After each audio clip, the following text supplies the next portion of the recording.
Bueno, buenas noches. ¿Quién me podría decir qué es eso del contrato social?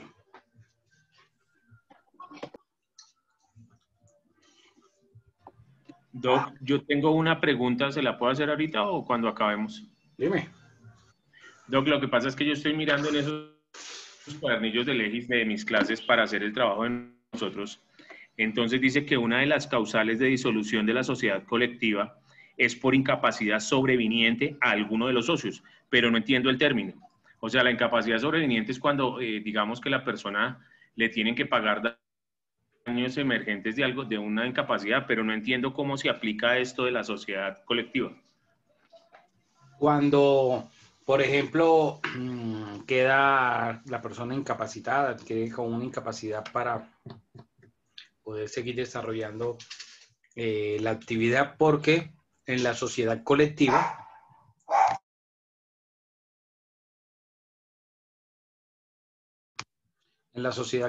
ustedes saben que los socios son los que tienen la administración de la sociedad. Entonces, digamos que hayan dos socios y uno de los socios se enferma,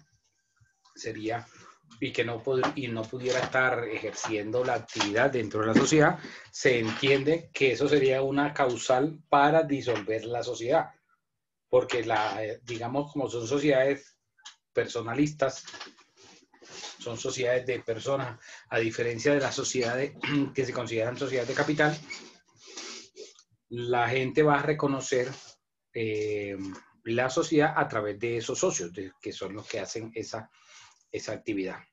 Entonces a eso se refiere de esa que sea sobreviviente, o esa causal de sobreviniente, perdón, que es algo que no estaba previsto, que surge más allá de la posibilidad de que puedan los socios sanear esa situación, y sería una de las causales para disolverla. Ok, vale, listo. Muchas gracias, quedó claro. ¿Alguien me está levantando la mano? Fernanda, no sé qué cosa. Profe, buenas noches. Sí, María Fernanda Vargas. Profe, es que tengo una consulta acerca del trabajo a entregar. Vi un comentario de un compañerito en el grupo el día de hoy acerca de un formulario RUES. Tenía Sí. la consulta, era si hay que llenar ese formulario y anexarlo al trabajo que vamos a hacer. Sí, Adicionalmente, mañana vamos a hablar sobre este formulario del RUES y sobre cómo se diligencia el de los libros. Bueno, doctor, bueno. Bueno.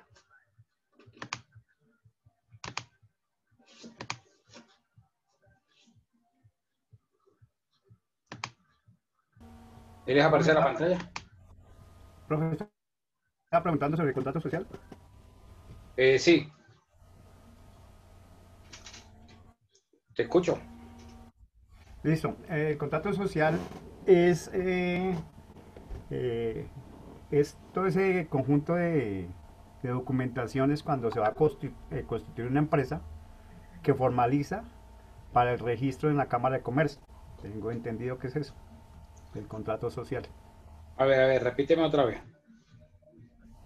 Es el conjunto de documentos que respaldan la inscripción a la Cámara de Comercio. Me explico, a manera de ejemplo. El acta que uno, los estatutos y la primera acta de constitución que uno escribe en la Cámara de Comercio para formalizar la empresa. Pero es que ahí dijiste tantas cosas que realmente lo que es solo la parte final que dijiste. El contrato social son los estatutos. Solo eso. A eso se refiere el contrato social. Ya. Profesor, ¿es como el acuerdo a que llegan de pronto 2 o 3 personas de la sociedad? ¿Puede ser también? No, el contrato social son los estatutos. Acuérdense que hablamos de que los estatutos era el contrato por el cual se hacía, digamos, la creación de la sociedad, pero era un contrato entre todas esas personas donde se ponían de acuerdo con ese documento para crear una sociedad. Entonces, ese contrato social es ese documento, los estatutos. Solo ese documento. A eso se refiere el contrato de sociedad o contrato social. Bueno, miremos que ese documento, ese contrato de sociedad o estatutos, puede ser sujeto de reformas. Significa que lo que los socios establecieron al principio, cuando constituyeron la sociedad en ese documento, entonces eso es inmodificable y no se puede intentar hacer ningún tipo de reformas o cambios. No, nada de eso. ¿Ok?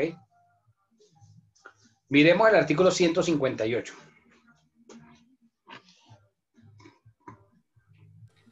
Artículo 158, dale. La reforma del contrato de sociedad. Toda reforma del contrato de sociedad comercial deberá reducirse a escritura pública que se registrará como se dispone para la escritura de constitución de la sociedad en la Cámara de Comercio correspondiente al domicilio social al tiempo de la reforma. Sin los requisitos anteriores, la reforma no producirá efecto alguno respecto de terceros. Las reformas tendrán efectos entre los asociados desde cuando se acuerden o pacten conforme a los estatutos. Ok. Entonces, ¿cómo vamos a hacer las modificaciones a ese documento? A través de una escritura pública. Acuérdense que la norma dice que en el 110 que se elabora ese documento de estatutos, esos estatutos a través de un contrato, ¿sí? Que se debe protocolizar a través de escritura pública. Entonces, las reformas que se hagan a ese documento deben ser a través de escritura pública. En aplicación de la Ley 1014 del 2006, el artículo 22 del documento privado, entonces, si la sociedad se constituyó por documento privado, las modificaciones a ese contrato de sociedad, es decir, la modificación en los estatutos, se va a seguir haciendo por documento privado. Dime, Mesa. No, profe, iba a preguntar precisamente eso de qué sucedía cuando era documento privado. Ahora, si la sociedad fue constituida antes del 2006, antes de la aplicación o de la entrada en vigencia de la ley 1014, se debió constituir por escritura pública. Entonces, cualquier modificación debe ser por escritura pública. ¿Ok? Profe, pero ¿tiene el mismo valor la escritura pública, las modificaciones a una orden? Porque de todas formas el notario la tiene que volver a elevar a protocolizar, ¿no? No te entendí la pregunta. A ver si de pronto capté que es lo que te quería referir. Una escritura privada, yo tengo entendido que toca llevarla a la notaría para que la protocolice el notario, ¿cierto? Cuando hablamos de escritura en Colombia, es de un documento que las hacen unas partes y lo llevan al notario para que el notario lo protocolice y quede dentro de su protocolo y que cualquier persona tenga acceso a ese documento. Eso es lo que significa escritura pública. Entonces, la escritura pública debe hacerse ante notario. No significa que existan escrituras privadas. No significa eso. Siempre que hablamos de escritura, hablamos de el documento que se hizo ante el notario público. ¿Ok? No significa que el documento que se lleva a protocolizar ante el notario tenga mayor valor o tenga menor valor. No. Simplemente que en materia de la constitución de la sociedad, el artículo 110 desde el año 71 había establecido que para la constitución de una sociedad, ese documento privado, o sea, esos estatutos, tocaba llevarlo ante el notario y que quedaran en escritura pública antes de llevarlo a la Cámara de Comercio. Pero luego, en el 2006, el legislador dice, vamos a hacer unas modificaciones a esta situación para permitir que haya una mayor agilidad en la creación de empresas. Y entonces dice, bueno, ese documento ya no es necesario que lo eleven a escritura pública, sino que ese documento privado lo lleven directamente a la Cámara, al registro mercantil, y va a producir los mismos efectos. Ambos surten los mismos efectos. Claro. Imagínense, pero bueno, por ahí escuché, creo que hoy, ayer o hoy, que el gobierno va a llamar a extras, a sesiones extras al Congreso, para iniciar el debate de algunos proyectos de ley que se van a empezar a estudiar. Entre esos, hay un proyecto de ley como de reactivación, algo así, que le van a llamar. Y pues algunos consideran que como se van a cambiar algunas normas del estatuto tributario, es una reforma o una mini reforma tributaria. Pero imaginémonos que en ese proyecto de ley establezcan dentro de uno de sus artículos,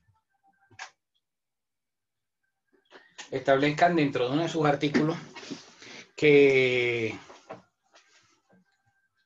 vayan a permitir o vayan a modificar algunas normas del Código de Comercio para la creación de empresas. Entonces, el legislador va a tener la finalidad o el espíritu de esa norma va a ser facilitar las cosas para que sea una forma, digamos, de reactivación, que fue lo que sucedió en el 2006 con esa ley, la ley 1014. No significa que porque se haya quitado esa barrera de la escritura pública, pues el documento pierda valor o pierda credibilidad. Porque cuando llevan ese documento a la Cámara de Comercio, las personas que están firmando como presidente y secretario deben ir y hacer la presentación personal ante la Cámara de Comercio. ¿Qué significa la presentación personal? La presentación personal es lo que ustedes conocen como la autenticación que se hace ante el notario. Y la autenticación, ¿qué es lo que se hace? El notario, ¿qué hace en la autenticación? En ese sello. Está dando fe con ese sello que la persona que firmó el documento se presentó delante de él. Eso es lo que da fe el notario con la autenticación. ¿Ok? ¿Preguntas?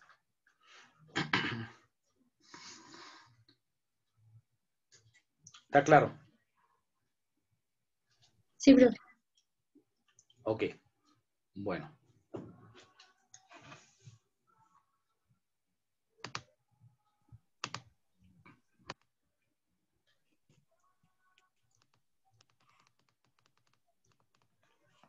Autorización de la Superintendencia de Sociedades para el Registro de Escritura de Reforma de Sociedades sometidas a su control.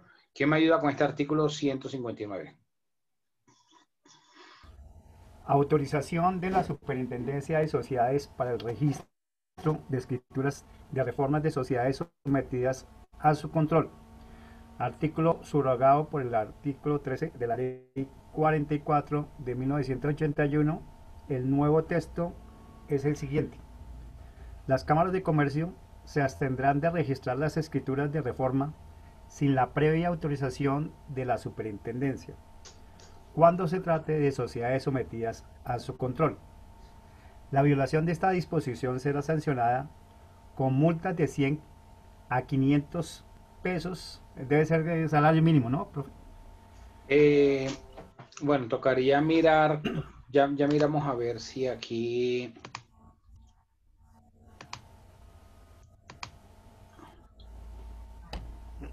Debe estar actualizado a salarios mínimos, sí. Sí, a salarios, sí, señor. De 100...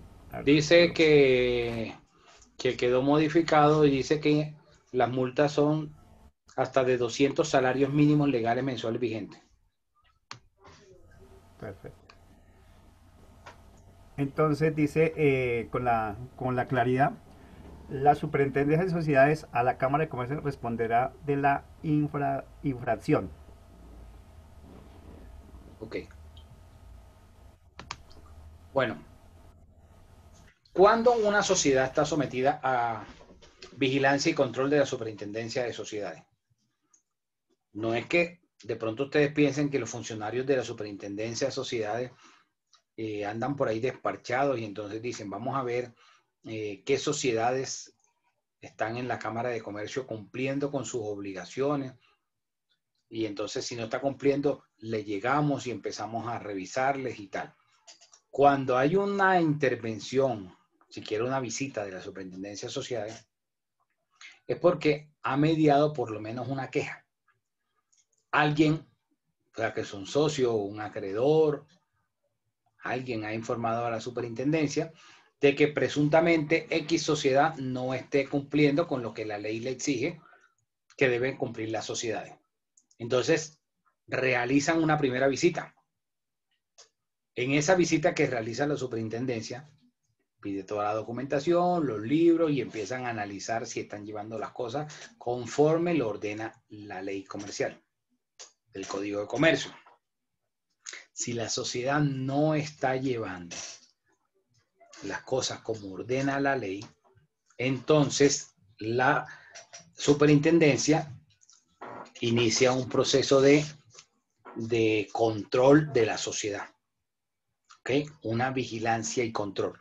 ¿Qué significa eso? Que le ponen un delegado de la superintendencia que todas las actuaciones que vayan a pasar dentro de la sociedad tiene que tener conocimiento y con el visto bueno de este funcionario. Es como si le metieran un auditor ahí adentro y entonces todo tiene que pasar y tiene que enterarse y con autorización de esa persona para poder hacer ciertas operaciones. Dime, Gina. Buenas noches. ¿Aplica solo para las vigiladas o para cualquier tipo de sociedad? A ver, cuando las personas constituyen una sociedad, o sea, ese documento de estatuto lo llevan a la Cámara de Comercio y queda en el registro mercantil, ya por el hecho de ser una sociedad debidamente registrada, la superintendencia puede eventualmente ejercer la inspección y vigilancia. Lo que pasa es que, como yo decía hace un rato, no es que ellos andan pendientes a ver cuál es la sociedad que no está cumpliendo, sino que cuando ellos se dan cuenta porque hicieron una visita y realizaron la visita porque hubo alguien que reportó alguna situación a la superintendencia y entonces en esa visita ellos determinan que hay ciertas cosas que hay que corregir. Entonces no es que le van a dar una palmadita en la espalda y van a decir, tranquilo mijo, sigan trabajando y corrijan esto, no.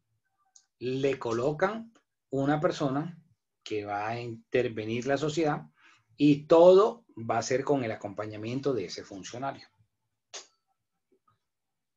Cuando ya se superan esa vigilancia y control, puede suceder dos cosas. O salen fortalecidos y se recuperan y siguen para adelante, o todo lo contrario. Entonces pueden terminar sepultando a la sociedad. Y cuando hablo de terminar sepultando a la sociedad es que entonces, no están corrigiendo las cosas, no las corrigieron, no las pudieron corregir, o las cuestiones eran tan graves que es imposible o muy difícil salvarla y entonces proceden a la liquidación. Y la liquidación es que la sociedad se muere.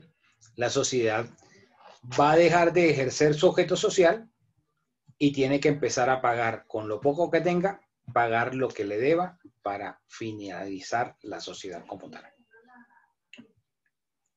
¿Alguien me estaba levantando la mano? Profe, una pregunta. Dime. Pero entonces si es una sociedad que no está vigilada en su momento y van a hacer modificaciones a los estatutos, entonces no necesita esa previa aprobación de la Exacto. superintendencia. Exacto. O sea, si la sociedad no tiene ningún tipo de inspección ni vigilancia de la superintendencia, de la autoridad, no tiene por qué informarle nada a la superintendencia. Aquí es solo si están siendo vigiladas, si están siendo controladas por la superintendencia. Si no, no hay aplicación de esta norma. ¿Ok? ¿Alguna otra pregunta?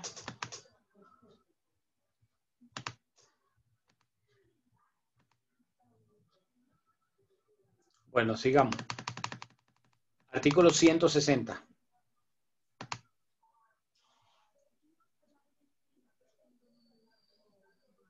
No se ve, pero está. Artículo 160. Ya, permíteme, voy a volver a compartir. Yo lo tengo acá, pero sin el título.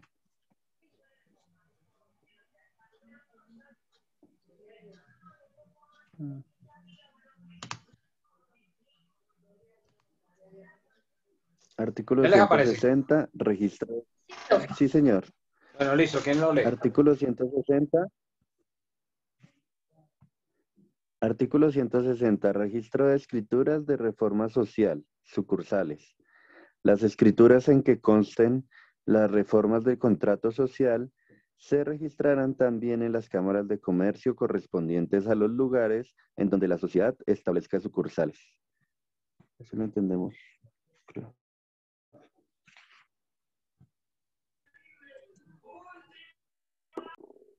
Perdón, profesor, eso era lo que nos explicaba ayer. Entonces se registran en la principal y se llevan las copias a la de la sucursal. Ajá. Sí, exacto. Pero aquí está hablando, ayer yo hablaba de cuando se hacía la creación de la sucursal. Acá son las Pero aquí reformas. está hablando de reformas. Pero el trámite es el mismo. Sí.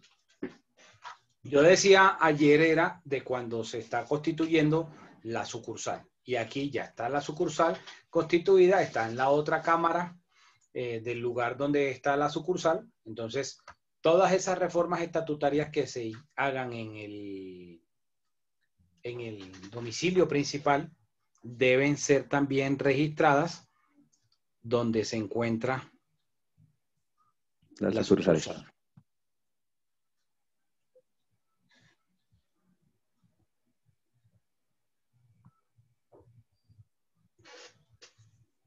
Ok.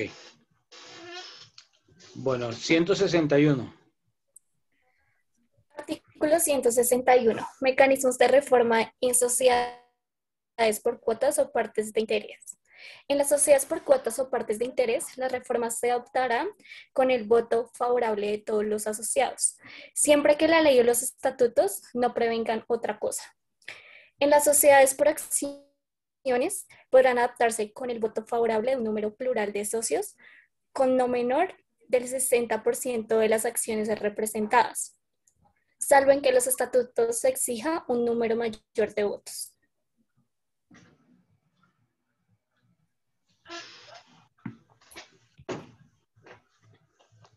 Entonces, Profe, ¿sí me escuchaste? Ah, discúlpame. Cuando se hace una modificación en estas sociedades que son sociedades de personas, sociedades personalistas, como las sociedades en comandita simple o la sociedad colectiva. Entonces, todas esas reformas que se vayan a hacer debe ser con un mínimo de, digamos, de votación de ese capital.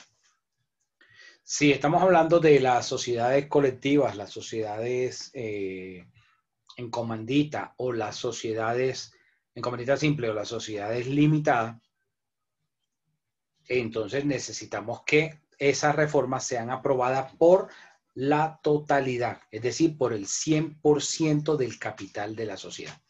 Si no se aprueba con el 100%, no se pueden hacer reformas en esas sociedades. Caso contrario, ¿qué sucede con las sociedades donde hay sociedades de capital o las sociedades que tienen acciones como la comandita por acciones, como la sociedad anónima o como la sociedad por acciones simplificada? Que dice que para estas reformas se requiere de una mayoría de que represente mínimo el 60% de esas acciones. Eso es lo que se conoce como las mayorías calificadas. ¿Cuáles son las mayorías simples? ¿Cuáles son las mayorías simples? la mitad más uno de la participación en los aportes. Exacto. La mayoría simple sería la mitad más uno de esa participación del capital. Llámese partes de interés, llámese cuotas sociales o llámese acciones. Y las mayorías calificadas son las que son superior, como lo acabamos de ver para estas sociedades, como la limitada, como la en comandita simple o como la colectiva, se va a requerir de el 100% en los casos de las mayorías calificadas. ¿Qué tipo de decisiones requieren este tipo de mayorías? ¿Qué decisiones que se vayan a adoptar para hacer reformas al contrato social o al contrato de sociedad? Por ejemplo, aumento de capital. Bueno, el aumento de capital, sí, sería una. Transformación de la sociedad. La transformación, la fusión o la escisión. Hay otras decisiones que no van a significar una reforma a Profe, puede ser social, pero igual se puede van ser un aumento de socios. Es que aumento de socio, como tú le llamas, es aumento del capital. Porque cuando hablamos de aumento de capital, es para, digamos, permitir que al momento de aumentarle el capital a la sociedad, puedan entrar otros socios. O los socios actuales hagan un aporte adicional. Puede ser para cualquiera de las dos situaciones. En las sociedades anónimas, pues ustedes lo van a conocer como una emisión de acciones. Entonces va a salir una emisión de acciones, entonces esa emisión de acciones va a permitir que aumente el capital. Ok. Voy a escribir aquí por el chat. Entonces, esto que acabamos de colocar.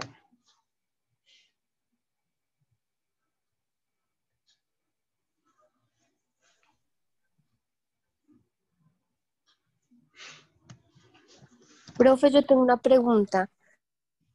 En la conformación de la sociedad, ¿las acciones tienen que valer siempre 1000 o puede ser el valor que uno desee ponerle? No, el que los socios quieren. Listo, profe, gracias. Profe, yo tengo una pregunta. ¿Qué es una fusión y qué es una Sí, ya ahora escisión? vamos a hablar de eso. Que estoy hablando de lo que se requiere mayoría calificada para aterrizar en ese tema.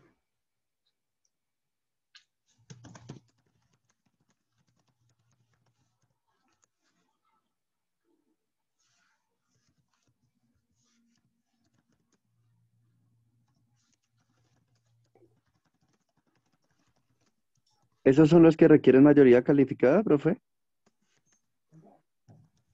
Sí. Ok.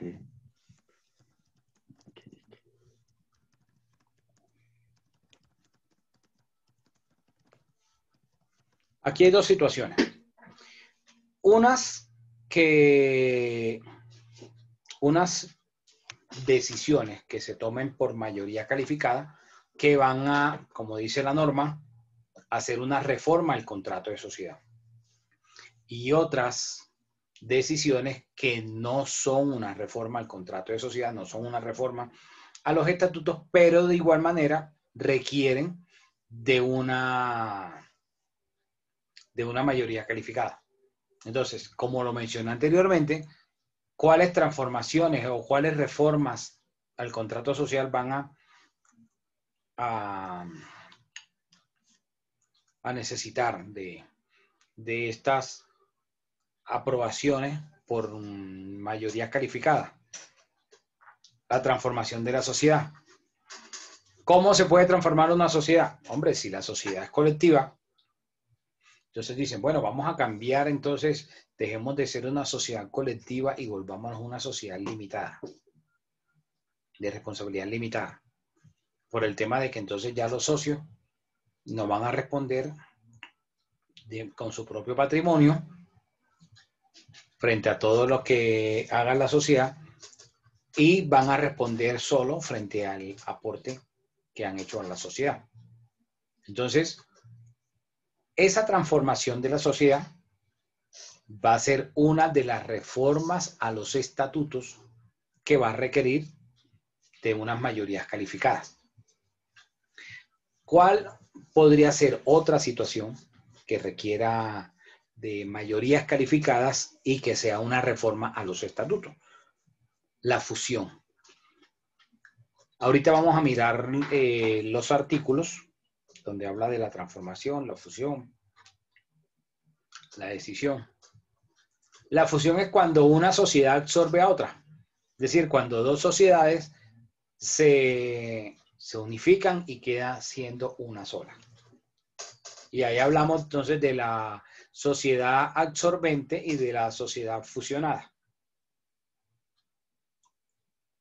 Otra reforma que requiere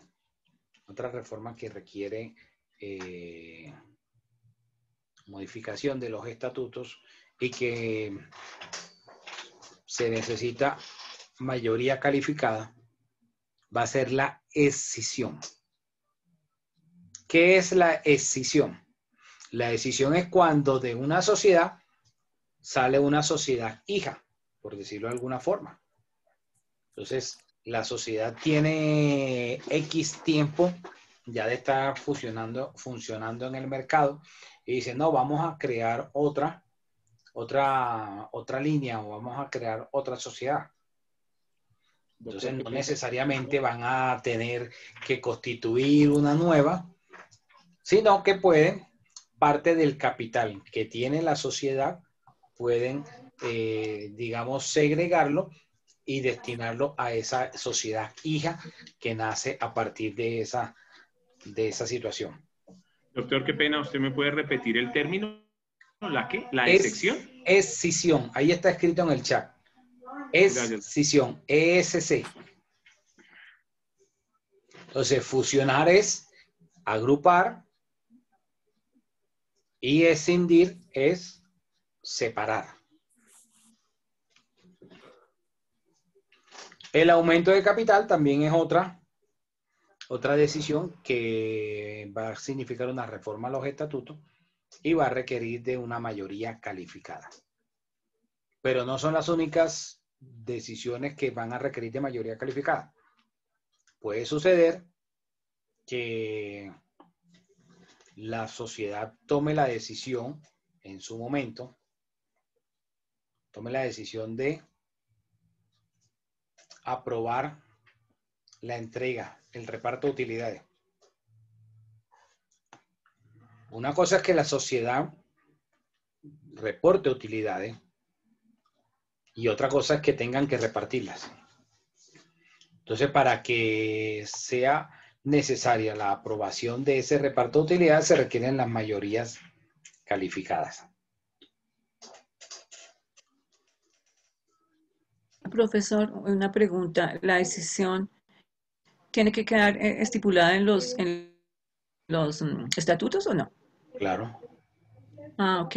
O sea, esa parte, la decisión, la fusión, que si hay posibilidades de hacerlo, queda entonces en los estatutos. Claro, mediante acta. Bueno, gracias.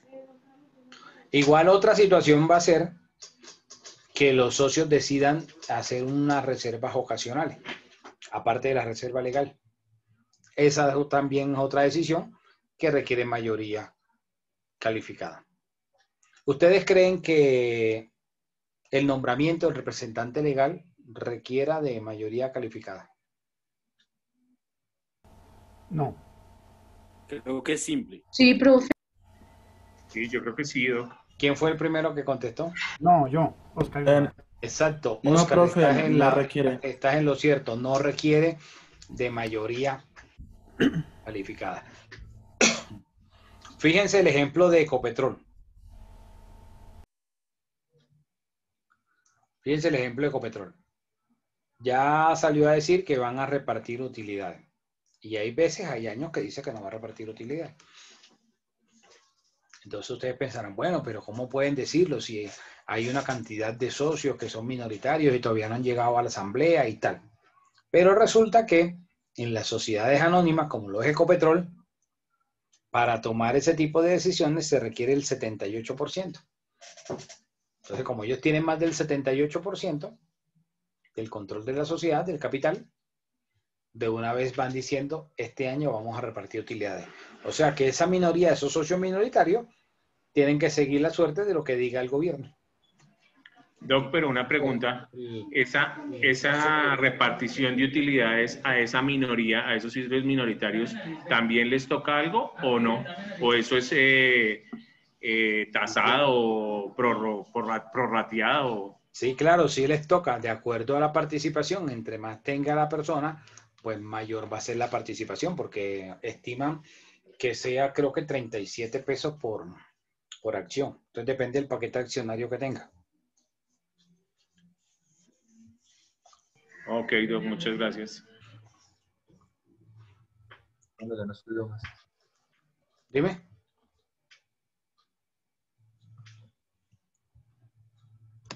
Yo iba a decir algo, Guzmán.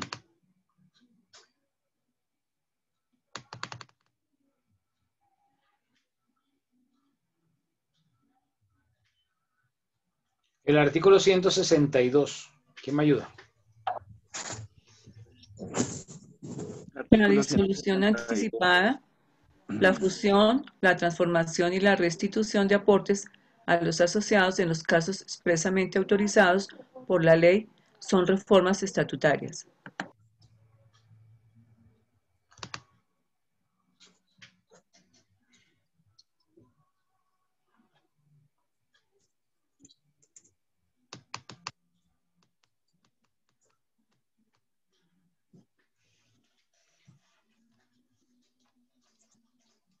¿Preguntas sobre ese artículo?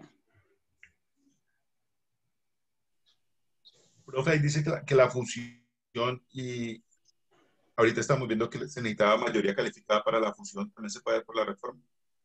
¿O cómo? ¿Cómo? Ahí aparece la fusión, que dice que son reformas estatutarias también. Y estamos viendo que es con mayoría calificada. ¿También Sí. se podría por estatuto solo? ¿O cómo? No entendí, me enredé ahí. Ahora vamos a hablar de la fusión, tranquilo. Ahora cuando lleguemos a la función te respondo.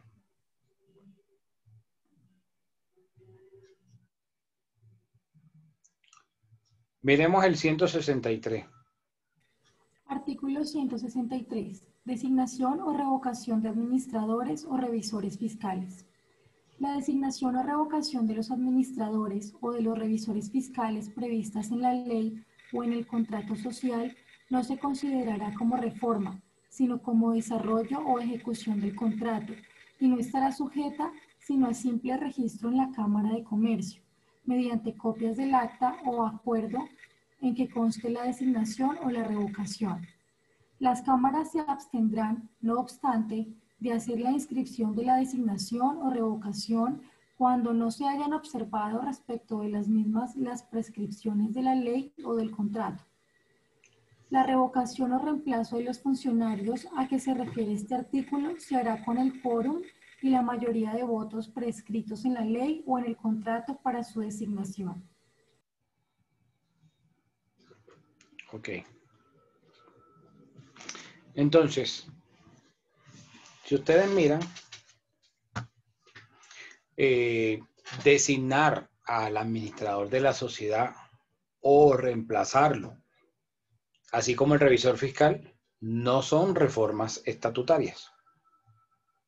Pero se hace, digamos, la obligación de que debe quedar tal reemplazo en el registro mercantil. Como yo les decía en clases pasadas, que de nada servía si el administrador, o sea, el representante legal, renunciaba, pero no se hacía el reemplazo en el registro mercantil. Eso y nada era lo mismo. ¿Ok?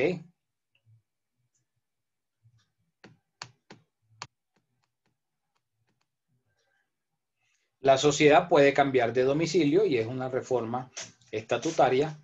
Entonces, puede registrarse en Bogotá y después puede decir, no, vamos a trasladarnos para Girardot. Entonces no van a necesitar cerrar el registro mercantil de Bogotá y abrir uno nuevo en Girardot. Hacen el cambio del domicilio de la sociedad y van a seguir conservando la antigüedad que ya llevaban en la otra cámara. Esto es importante para el comerciante, porque el comerciante, la antigüedad es fundamental. O sea, cuando a una persona le piden un certificado de existencia y de representación legal a la sociedad, le piden el certificado, ahí va a ver desde cuándo se constituyó. Y entonces, entre más tiempo lleve la sociedad, entre más tiempo tenga ejerciendo la actividad del objeto social, pues va a ser mejor en cuanto a contratación se refiera. ¿O ustedes creen que no? ¿Ustedes creen que sería viable o sería fácil que una sociedad que acaba de crearse hace una semana le den un contrato multimillonario? No, señor. No. No, porque tener mucho. La antigüedad le da credibilidad, a la empresa. Exacto. Entonces, por eso es, digamos, válido que la sociedad, si se quiere cambiar de ciudad, pues hace una reforma estatutaria estableciendo que se va a cambiar de domicilio y que el nuevo domicilio principal es en tal otra parte. Y se lleva ese registro mercantil para la otra ciudad. ¿Ok? Miremos el artículo 166. ¿Cómo se prueba la reforma de la sociedad? Profe, en el anterior artículo, en el segundo párrafo, decía algo de la, no sé si se puede volver, que es que se me olvidó, que cuando se cambia como acá, sí, lo dispuesto en este artículo se aplicará también en los casos en que por alteraciones en la circunscripción territorial de las cámaras. ¿Cómo así, profe?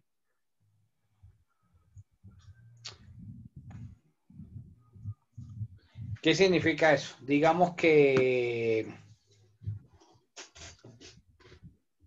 Zipaquirá está dentro de la jurisdicción de la Cámara de Comercio de Bogotá y hay una sociedad que tiene su domicilio en Zipaquirá, pero está registrada en la Cámara de Comercio de Bogotá porque la Cámara de Comercio de Bogotá es la que tiene jurisdicción en ese municipio de Cundinamarca. Por cualquier circunstancia de la vida, los comerciantes de Zipaquirá y de los municipios circunvecinos logran convencer al gobernador que hable ante el gobierno nacional para que les permitan la creación de una cámara de comercio de Zipaquirá. Y entonces ellos crean su propia cámara de comercio y ahora no van a ser jurisdicción de la Cámara de Comercio de Bogotá, sino que van a ser la Cámara de Comercio de Zipaquirá. En ese caso, se va a entender que todos esos comerciantes, todas esas sociedades que estaban registradas con domicilio principal en Zipaquirá, hicieron un traslado del domicilio, porque ya no están en la jurisdicción de la Cámara de Comercio de Bogotá, sino en la jurisdicción de la Cámara de Comercio de Zipaquirá. Pero aquí no fue porque el comerciante se trasladó de municipio, sino que porque el municipio cambió de la jurisdicción de la Cámara. ¿Ok? No, ok.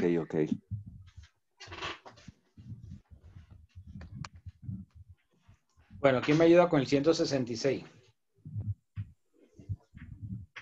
Artículo 166. Prueba de la reforma de la sociedad. Las reformas de la sociedad se probarán de manera igual a su constitución. Parágrafo. Entre los socios podrá aprobarse la reforma con la sola copia debidamente expedida del acuerdo o acta en que conste dicha reforma y su adopción. Del mismo modo podrá aprobarse la reforma para obligar a los administradores a cumplir las formalidades de la escritura y del registro. Ok, entonces, ¿cómo vamos a aprobar?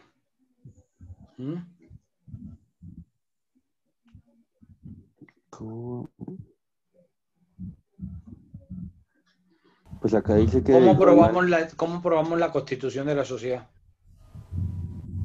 En el certificado de existencia y representación legal. Con el registro mercantil. Con el registro mercantil. Exacto, con el certificado de la Cámara de Comercio. Claro. Entonces así vamos a demostrar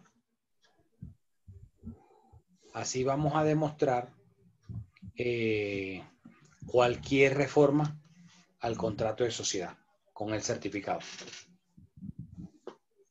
Cualquier reforma va a aparecer en el certificado de existencia y representación legal. ¿Cómo vamos a demostrar que ya Pedro no es el representante legal de la sociedad, sino que es Juan?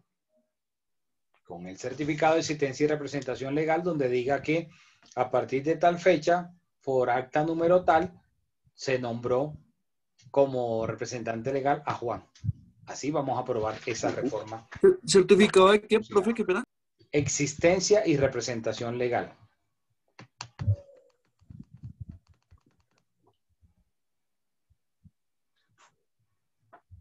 Ahora hablemos de la transformación y fusión de la sociedad. ¿Quién me ayuda con el 167? Dice artículo 167, reforma de contrato social para transformación de sociedad. Una sociedad podrá, antes de su disolución, adoptar cualquiera otra de las formas de la sociedad comercial reguladas en este código, mediante una reforma del contrato social. La transformación no producirá solución de continuidad en la existencia de la sociedad como persona jurídica, ni en sus actividades, ni en su patrimonio. Ok. Me imagino que no entendieron qué significa eso, que al transformarse la sociedad no producirá solución de continuidad. Digamos que si la sociedad de Guzmán, Ricardo, ¿no? ¿Qué es tu nombre? Guzmán. Sí, señor. ¿Cómo se llama tu sociedad? La que estás constituyendo. La del trabajo, la del trabajo aquí en clase. La verdad todavía no pensé en el nombre, profesor. Te veo mal, o sea que ni siquiera has empezado a hacer el trabajo. Ok. Digamos que la sociedad se vaya a llamar, la de este man, Privilegio. Guzmán Abogados Asociados Limitada. Y está creada desde el año 2000, Y en el 2021 entonces deciden, bueno, vamos a cambiar el nombre, ahora vamos a llamarnos Guzmán Abogados Asociados SAS. Ahí se está transformando de un tipo de sociedad limitada a SAS. Al momento de hacer el cambio, la transformación en el 2021, es como si la sociedad Guzmán Abogados Asociados volviera a nacer. O sea, esa antigüedad desde el 2000 hasta el 2021 es como si la perdieran. No significa que no va a aparecer en el certificado la información. Va a aparecer en el certificado de información que en el año 2000 se registró como Guzmán Abogados Asociados Limitada. Y luego va a aparecer que se transformó a Guzmán Abogados Asociados SAS en el año 2021. Entonces, cuando aquí la norma habla de que sin solución de continuidad, se entenderá que no hay solución de continuidad, significa que es como si volviera a nacer, es decir, como si esa antigüedad la perdiera. Aun cuando va a quedar la anotación en el certificado de que en el año 2000 se constituyó como una limitada y en el 2021 se transformó a una SAS. Es como si volviera a nacer, ¿ok? Eso es lo que significa que no hay solución de continuidad. Dime, Oscar. Yo puedo participar, le participo un ejemplo que tuvimos cuando estaban en la CEU. Entonces se transformaron a SAS. Y se hizo la transformación a la SAS y en la Cámara de Comercio nos decían era que los mismos libros de actas que teníamos todavía, si había folios, se podían seguir utilizando esos mismos libros de actas de la EU a la SAS hasta que terminara esos folios. No sé si me di a entender. Sí, claro, va a seguir funcionando con lo que ya trae, pero el efecto práctico es que es como si volviera a arrancar, es como si volviera a nacer con la tradición. Acuérdense que hablamos hace un ratico hablamos que la antigüedad es fundamental en la sociedad. Entre más antigüedad tenga la sociedad, mejor, ¿o no? Totalmente de acuerdo. Entonces, si se transforma, es como si perdiera esa antigüedad. Eso es lo que dice la norma. Cualquiera que sea la transformación. O sea, si me estoy convirtiendo de una colectiva a una SAS, o si me estoy convirtiendo de una anónima a una limitada, cualquiera que sea la transformación. Profe, pero yo tengo un caso que usted dijo sobre la antigüedad de la empresa y un contrato multimillonario. Yo en la parte personal puedo aportar que una prima mía hizo una empresa como a los 2 meses porque tenía que hacerle y le dieron un contrato multimillonario en la Embajada de Francia para recursos tecnológicos en el Ministerio de Defensa, por ejemplo. Y ella pues con eso se volvió rica. Entonces, yo no estoy diciendo que no puedan darse esos casos, pero ese ejemplo que tú pones es exótico.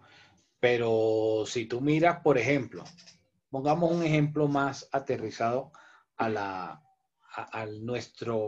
nuestra idiosincrasia. Hace un año, nosotros no sabíamos qué era esa vaina de la pandemia. Porque si bien es cierto, por allá en el 2009 la OMS había declarado por el H1N1 una pandemia, pero esa vaina no tuvo tal connotación. O sea, la vida no se paró, el mundo no se paró por esa vaina. Empezaron a aplicarse gel, antibacterial y tal, y la vida siguió común y corriente. De pronto, muchos se acordarán. Y en el 2020, cuando la OMS declara la pandemia, nos cambió la vida. Entonces, una persona que tuviera contactos o que tuviera, digamos, recursos, muchos aprovecharon la pandemia.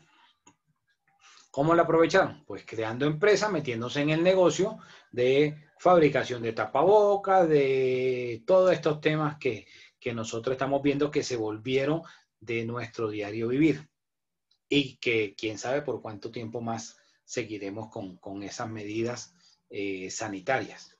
Y no solo aquí en Colombia, sino a nivel mundial, en todos los países. Entonces, imagínense ustedes que alguien hubiera tenido la visión en ese momento, en marzo, de decir, acaban de decretar esto va para rato largo, porque aparecerá la vacuna, y entonces ya empezaban en marzo del año pasado a hablar de que la vacuna iba a tomar como un año, año y medio y tal, y mientras se aplicaba, bueno, el escenario era todo negro. Vimos que la vacuna salió antes del año, salió en cuestión de meses, y empezaron a distribuirla. Bueno, ya ha ido ahí como a cuentagotas a nivel mundial, no solo aquí en Colombia, pero muchas personas pudieron haber creado empresas diciendo, bueno, el gobierno, tanto del orden nacional como de lo departamental y municipal, y cuando hablo de municipal entiéndase también el distrital, tienen que salir a hacer compras de ciertos productos, como por ejemplo tapabocas, alcohol, el alcohol este que se volvió famoso, el alcohol industrial, el gel y todos esos productos que ustedes ya saben. Imagínate, Guzmán, donde tú hubieras creado una empresa porque tú hubieras visto el negocio y donde todo el mundo veía un caos y veía un panorama negro, tú veías una oportunidad de negocio. Porque de ahí que muchos, seguramente que ustedes habrán escuchado como digamos la frase que muchos dicen, que las épocas de crisis son épocas de oportunidades. Entonces Guzmán hubiera pensado de esa forma. Yo tengo una plata, conozco en tal parte, voy a crear una empresa y entonces Guzmán hubiera creado una empresa de cero y que la llevaran a que le asignara un contrato la alcaldía X o el de la gobernación tal o el Ministerio de Salud. ¿Qué es lo primerito que iban a hacer los medios, Guzmán? Y los medios asusan a los organismos de control. ¿Qué iba a hacer los organismos de control? De una vez la Contraloría, porque la Contraloría ahorita tiene unos dientes que le permiten actuar antes de, no como antes, que era ya, así como cuando llega la policía a las peleas, la policía llega a recoger a los muertos, no llegan antes de la pelea, o en el momento que está empezando la pelea, ¿cierto? Entonces, tú contratas y te asignan un contrato jugoso, donde tú te puedes llenar de muchísima plata, bien hecha, o sea, legalmente, cumpliendo tu contrato y tal. ¿Qué es lo primerito que van a decir los entes de control? Y que la prensa amarillista va a sacar en los titulares. Que Guzmán acaba de crear una empresa que no tiene sino una semana o 15 días de haberla creado y ya le adjudicó tal entidad, tal alcaldía, tal gobernación o tal ministerio un contrato de miles de millones cuando Guzmán acaba de crear la empresa. Legalmente eso no tiene ningún problema. Legalmente, desde el punto de vista comercial. ¿Sí me entiendes? A eso es lo que me refería.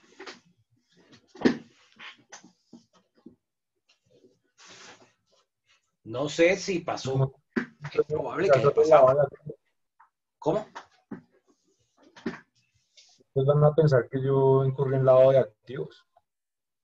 No, o así no hayas hecho nada, pero lo mínimo que va a hacer la prensa amarillista es Guzmán es conocido del secretario de salud, del ministro de salud, tal, y entonces por eso le dieron un tremendo contrato con una sociedad que acaba de nacer, que acaba de crearla, y de una vez ya le hicieron un contrato, y entonces como no había tiempo para ponerse con la parafernalia de las licitaciones y tal, sino contratación directa, entonces lo primerito que hacen los entes de control asusados por los medios amarillistas, por la prensa amarillista, es ir a buscar más allá de lo que normalmente puede haber. ¿Ok? A eso es lo que me refería, Guzmán.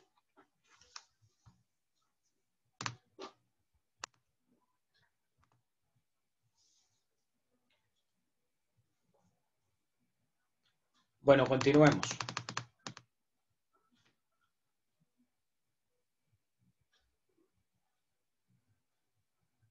¿Ya pueden ver aquí la pantalla? Sí, señor. Sí, señor. Sí, profe. Miremos el 171. Los requisitos para la validez de la transformación. Para que sea válida la transformación será necesario que la sociedad reúna los requisitos exigidos en el código para la nueva forma de sociedad. Ok, entonces no es que los socios van a decir, vamos a cambiarnos de sociedad, entonces ya no vamos a hacer este tipo de sociedad, sino que ahora vamos a hacer tal otro tipo de sociedad. O sea, lo pueden hacer siempre y cuando cumplan con lo que establece la norma para esa otro tipo de sociedad, para ese otro tipo de sociedad, ¿ok? Perdón, profesor, ¿cuántas veces lo puedo hacer y durante No hay límite. ¿en qué término? No hay límite. ¿Puede ser un mes? Pero tú, si lo miras en la práctica, no va a ser bueno estar transformando la sociedad. Por lo que dice el primer artículo que leímos, de que es como si perdieras la antigüedad. Y el término no establece ninguno, o sea, puedo hacer un mes una transformación y al otro mes el otro. Claro, de poder puedes. Ahora hablemos de la fusión. Artículo 172. Fusión de la sociedad. Habrá fusión cuando una o más sociedades se disuelvan, sin liquidarse, para ser absorbidas por otra o para crear una nueva. La absorbente o la nueva compañía adquirirá los derechos y obligaciones de la sociedad o sociedades disueltas al formalizarse el acuerdo de fusión. Ok, entonces, ¿qué se necesita para que haya fusión? ¿Dos sociedades? Exacto. Esas dos sociedades deben disolverse, ambas. Y disolverse no significa que vayan a liquidarse. La disolución es el paso previo a la liquidación. Y entonces se disuelven ambas, por decir un ejemplo, y crean una nueva a partir de la disolución que declaran. ¿Ok? Y como ponía el ejemplo hace un rato, decía que una puede que adquiera la otra. Tanto la sociedad absorbente como la sociedad fusionada deben aprobar en sus respectivas asambleas el trámite de la fusión por el respectivo órgano, sea la Junta de Socios o la Asamblea General. Profe, o sea que para acá se deben hacer nuevos estatutos o con alguna de las sociedades se puede continuar. Si las dos sociedades se están disolviendo para crear una nueva diferente, entonces tendríamos que hacer unos nuevos estatutos. Pero si es una sociedad una sola, que es la que se está disolviendo porque va a ser absorbida por la otra, no habría necesidad de modificar o de realizar unos nuevos estatutos, porque estarían o quedarían vigentes los de la sociedad absorbente. Puede darse ambas situaciones. ¿Cuáles dos situaciones? Una situación de que en ambas sociedades se disuelven para crear una nueva, ¿sí? O que una se disuelve para que sea absorbida por la otra. Cualquiera de las dos situaciones. Doctor, ¿y ahí qué pasa con la antigüedad? ¿Prevalece la que tiene más antigüedad que la otra? ¿Cómo? La antigüedad de la sociedad, ¿ahí qué pasa con eso cuando se fusionan? Cuando la sociedad desaparece, ¿sí? La sociedad que está siendo absorbida, entonces ahí va a desaparecer y va a continuar entonces digamos, la antigüedad del absorbente. Cuando se están disolviendo ambas para crear una nueva, es como si naciera una nueva y entonces perdieron la antigüedad que traían ambas. Pero o sea que eso es una reforma estatutaria, ¿cierto? Sí. O sea, cuando una empresa está en crisis, me imagino que debe ser la que absorbe y las que ya forman la parte de solución ya es como que son igual de capital y de pronto quieren hacer una más fuerte. ¿Sí? ¿Puede ser ese caso? No necesariamente, es que puede llevarlos diferentes situaciones a que quieran fusionarse, porque sean de pronto empresas que se complementan en el mercado y de pronto uniéndose les permita, digamos, como que posicionarse mejor, tener más utilidades, o que una que tenga, digamos, una trayectoria, pero tiene problemas económicos, decida vender la sociedad y entonces otra sociedad lo que hace es que la absorbe. Puede ser por diferentes situaciones. Pero la que absorbe, Doc, tendría que cambiar el capital y los socios, ¿verdad? Cambiarían esa parte estatutariamente. No necesariamente. No necesariamente. Porque pueda que queden con el mismo capital, ¿sí? Como pueda que lo aumente. Y frente a los socios, puede establecerse, por ejemplo, que los socios de la sociedad absorbida, de la fusionada, vendan la participación, hagan la cesión de las acciones a los socios de la sociedad absorbente. Otra pregunta, para ver este tipo de fusión, ¿tienen que estar al día las dos empresas o la que absorbe también coge las deudas y demás problemas? Cuando hablamos al día, nos referimos a que tenga todo lo que tiene que tener el comerciante. Artículo 19. Llevar la contabilidad, tener las inscripciones, tener sus libros y todo eso. No significa que no le deba a nadie, porque si no, no tendría ningún sentido. A los proveedores. Una cosa es que yo como sociedad tenga todo al día. O sea, tengo mi registro mercantil al día, todos los años lo voy renovando dentro del plazo que da la ley. Tengo los libros al día, tengo la contabilidad al día. Y otra cosa es que yo tenga unos acreedores a los que les deba este mundo y parte del otro. Son dos cosas diferentes. Y esos son, digamos, los aspectos que valorarían la otra empresa al unirse, al hacer la fusión. Es decir, bueno, ¿cuántos serían sus pasivos? Entonces, ¿cuántos activos me va a aportar versus los pasivos que me aporta? Eso es otro asunto.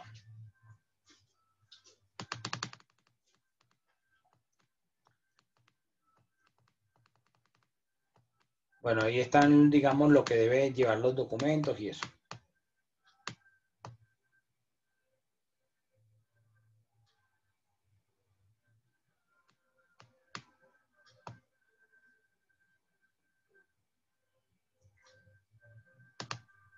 Profesor, una pregunta. Igual sucede con la decisión. La decisión es todo lo contrario, cuando de una se desprende otra. Dime. Una pregunta rara que le voy a hacer. ¿Hay homonimia cuando, digamos, yo tengo una empresa que se llama Carrillo Forero Abogados Asociados Limitada y hay otra que se llama Carrillo Forero Abogados Asociados SAS? Claro, es homonimia. Ah, ok. Porque es que el tipo de sociedad no va a cambiar el nombre, no va a cambiar la razón social. La razón social es exactamente igual. Ok, Independientemente del tipo de sociedad, que la una sea de una y la otra que se vaya a querer constituir sea de otro tipo. Ah, ok, vale. Bueno, entonces... Profe, una pregunta. Dime. Si yo tengo, por ejemplo, una empresa creada por SAS, o bueno, limitada, y quiero cambiarla a comandita simple, ¿tengo que terminar la empresa y volverla a crear? No, hace una transformación. Ah, y queda la misma razón social. Sí, claro. Pero pierde la listo. antigüedad. Y no solamente eso, sino que vas a pasar de que los socios tienen una responsabilidad hasta el monto de soporte a una responsabilidad mayor. Y ahí tiene que ser con el 100% de aprobación del capital de la sociedad. Ah, pero pierde la antigüedad. Listo. Listo, profe. Ok.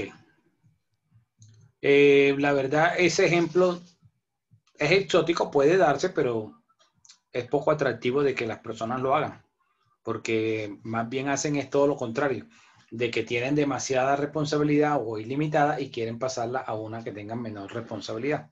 Es, digamos, lo que comúnmente sucede. Bueno, entonces nos vemos mañana.